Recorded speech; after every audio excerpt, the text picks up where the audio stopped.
যারা ৭১-কে আওয়ামী লীগীকরণ করেছে তাদেরকে বিচারের আওতায় আনতে হবে।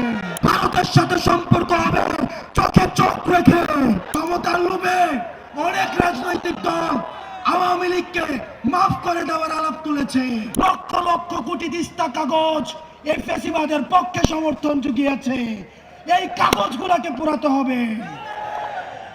প্রিয় সহযোদ্ধা, আমরা দেখেছি গত 16 বছরে আলেম ওলামাদেরকে যারা গণতন্ত্রের পক্ষে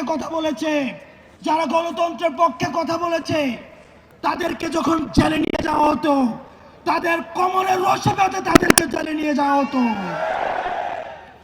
কিন্তু আমরা দেখছি আজকে যাদের হাতে 2000 শহীদের রক্তের দাগ লেগে আছে, তারা যখন জেল থেকে বের হয় মনে হয় শ্বশুর বাড়িতে পিকনিক করতে আসছে।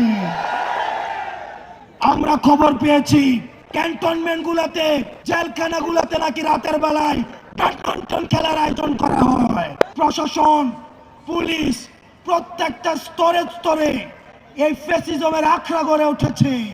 প্রত্যেকটি জায়গা থেকে ফ্যাসিবাদকে উৎখাত করতে হবে।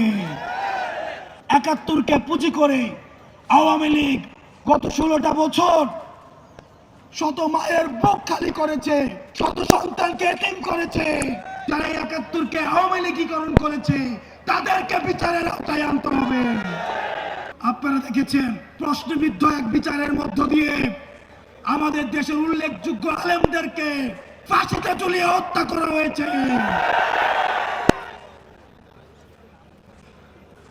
আমরা এই বিচার নিশ্চিত না করা পর্যন্ত দুনিয়ার কোন শক্তি নাই আমাদেরকে রাজপথে উৎখাত করবে। ক্ষমতার লোভে অনেক রাজনৈতিক দল আওয়ামী লীগকে মাফ করে দেওয়ার আলাপ তুলেছে। ক্ষমতার লোভে, সংসদে যাওয়ার লোভে আপনি যদি মনে করে থাকেন এই আহতরা রাস্তায় রক্ত দিয়েছে এবং এই রক্তের উপর, এই পিচ্ছিল রক্তের উপর দিয়ে আপনি সংসদে যাবেন, তাহলে মনে রাখবেন জাতীয় বেইমান হিসেবে পরিচিত হবেন।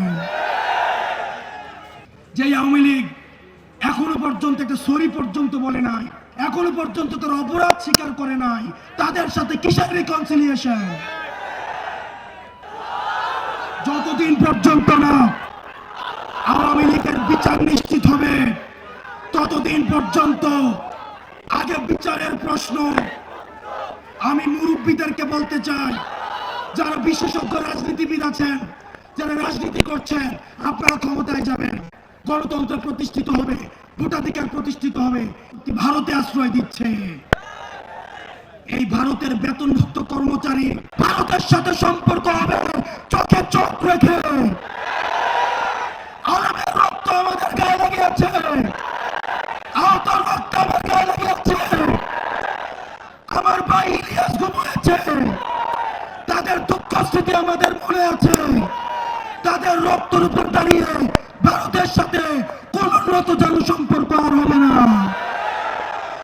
আপনারা যদি মনে করে থাকেন যারা সমঝোতার রাজনীতিতে বিশ্বাস করেন, যারা চাচ্ছেন ব্যাকডোর দিয়ে সমঝোতা করবেন, মামলা বাণিজ্যের মধ্য দিয়ে সমঝোতা করবেন, মনে রাখবেন এই প্রশস্ত বুকের উপর দিয়ে তাহলে আবার বুলেট যেতে হবে।